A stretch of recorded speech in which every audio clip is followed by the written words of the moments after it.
Welcome to another episode of Jay Helps the VA. In this episode, we're going to be talking about the Mission Act Part 5, a very long tutorial on breaking down some of the pieces of this benefit for veterans. So in today's episode, we're going to be talking about claims. I promised this last week. I did not get a video up last week, so this is picking up where I left off the week before. So Mission Act Part 5 claims.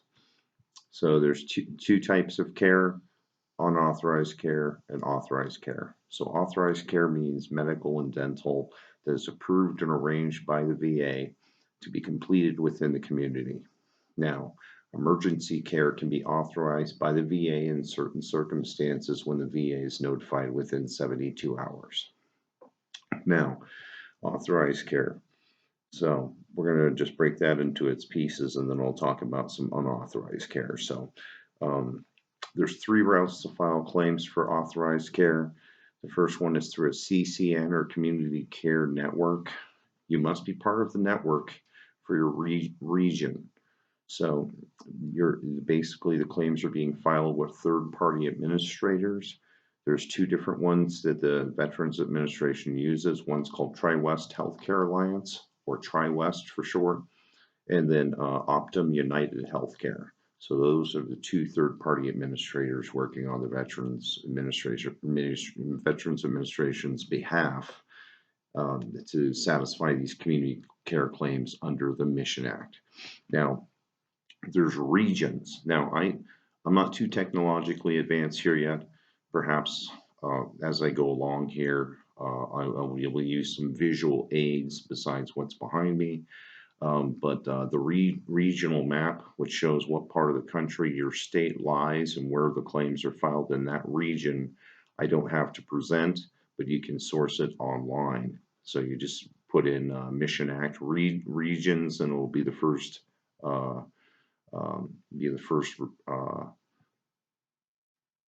piece of your search. It will be right there in the first part of your search results. So you just open it up and it shows the states. It's color coded and it explains where you reside and which region you're going to be filing. So I'll just break it down. There's regions 1 through 3 of the country. They're using Optum.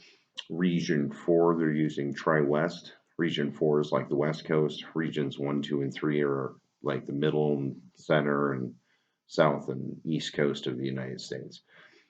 There's two other regions called regions 5 and 6. So think Alaska, Guam, other places like that. Those regions, as of yet, are not integrated into the Mission Act to allow a third-party administrator for billing, awaiting that update. When I find out that information, I will do an update on the Community Care Network. So that would be like a follow-up video to this. So there's two other routes besides the Community Care Network for veterans to use the Mission Act to get claims paid for. One's called Patient-Centered Community Care. If you're part of the Patient-Centered Community Care PC3, the claims must be filed with Tri-West.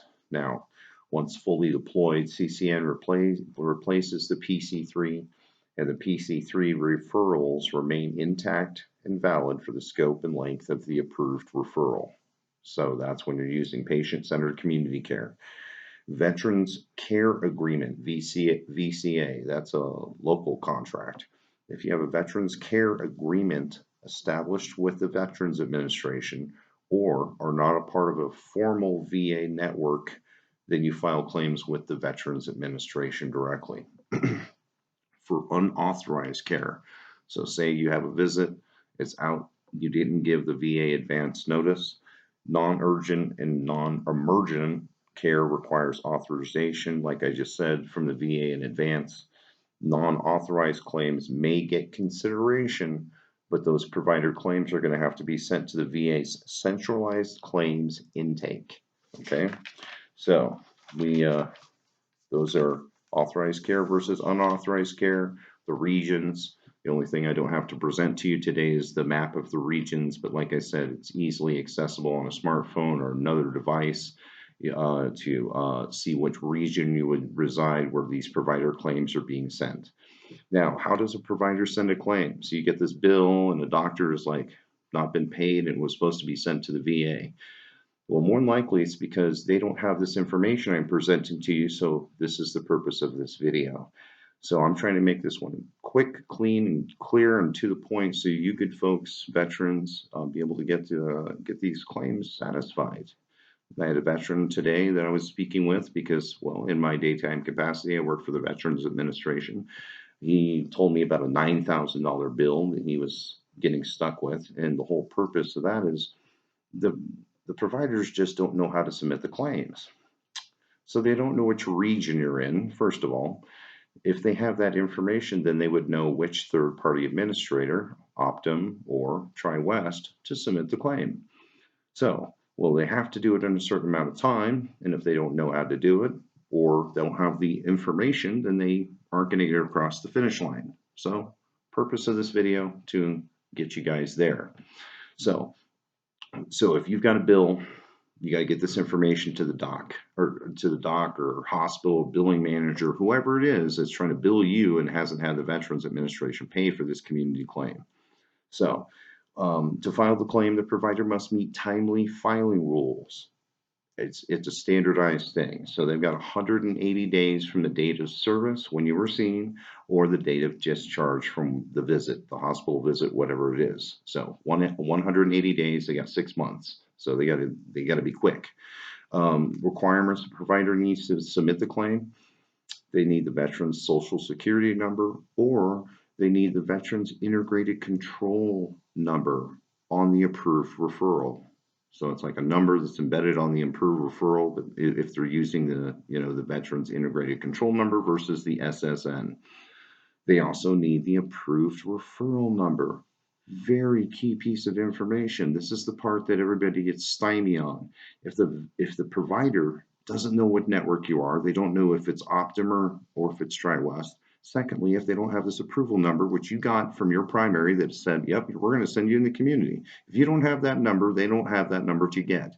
So it's important once you get this referral to get this number, lock, stock, and barrel, write it down, tattoo it to yourself, whatever you got to do, but don't lose it so you're not stuck with a $9,000 bill. That is what you get to that billing manager when they're lost in space and haven't figured out how to get your claim in, and they're saying VA is not paying. So so veteran social security number or veterans integrated control number, right? The approved referral number that's being cast in the community, use the Mission Act, right? And then the National Provider Identifier, the MPI number. That's their identifying number, them being a provider in the community. All right, so that's what they need to submit the claim. Last but not least, claims can be submitted by what? Electronic means, or in the portal, or by mail, or by secure fax. 4 methods. So I like to make sure this is concise and to the point. Veterans all day long, I get to speak with them. They don't know how to get these claims taken care of, don't know why they're not getting satisfied, whatever the case may be. That's why I do these little tutorials, as it were. I make a little disclaimer at the end of all these videos. No, I am not a veteran. I am what they call an Army brat. I was born on base, raised on the base. Father is a vet, sister is a vet, brother is a vet. Worked for the Veterans Administration in a full-time capacity. So I checked with my leadership before I started making these videos to make sure I was not trotting on any toes or tarnishing the reputation of the Veterans Administration. So I'm here. Jay helps the VA. If you like what you see, like what you hear, like, subscribe, spread the word.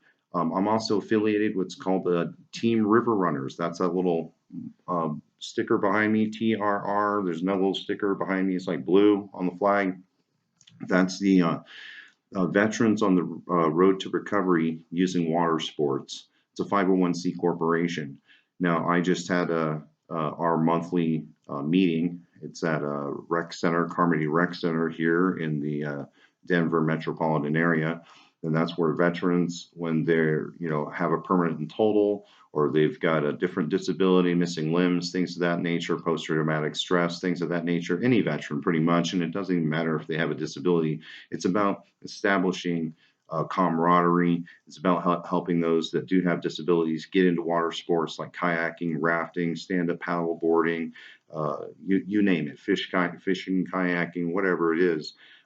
Facilities are provided free of charge, use of equipment, instruction, the whole 9 yards. Team River Runner. I always embed their email, or not their email, but their website at the bottom of my about on these videos. Also, if you care to have me answer a question, create a video that's trying to solve a problem for you, I'm happy to do so. I always embed the jhelpstheva Gmail that you can always send a question or response, and that I can try to help you good folks. I've got plenty of other topics coming in the pipeline. I have a big question about the caregiver situation, so that's going to be something coming up in the near future. I'm trying to figure out what's going to be the next episode. This is pretty much it on the Mission Act. If there's further insights that need to be conveyed, I'm sure that if somebody poses a question and I need to research it, I'll happy to do so. So this is part 5 of the Mission Act. This kind of closes the Mission Act videos here. We're going to be segueing onto other things. Like I said, caregiver is a huge one. There's caregiver getting into it. There's the caregiver stipend. There's just tons of stuff. There's aid and attendance. There's custodial care. There's education benefits for children, mortgage assistance. There's just so many different things that I'm going to be breaking down into pieces, making it digestible. How we get there, what forms do we need, how do we send them, where we send them to getting turnaround times, trying to get the things accomplished that we need that we've gotten nothing but misinformation about. So I'm Jay Helps the VA, serving those who served and their families, their children, their caregivers. Check me out next week. The Team River Runners, we're going to get a video up on those guys here very soon. I actually just got some fresh video. I've got to do some editing. That's part of the process of doing these little things. So I've got to edit the video, but it was the event. I want to plug those guys every chance I got. Veterans, trust me, it's for your guys' benefit. There's 60 chapters in 50 states, so it's an ever-evolving organization. Our president for that organization, Joe Marini, based in D.C., local chapter here I'm involved with. So I'm going to try to do a video showing that will, instead of me doing a tutorial video, it'll be just kind of showing or previewing that organization, that 501c that's helping veterans on the road to recovery with water sports. So I'm here again, signing off. Jay Helps the VA. Another video coming here at least next week on Thursday. I try to get these out once a week, and then look out for that Team River Runner video, giving you guys a little insight into what we're trying to do out there for water sports. So have a great day. Happy Thanksgiving. You good folks, have a great day. Thanking all those who served. God bless America. Talk to you again soon.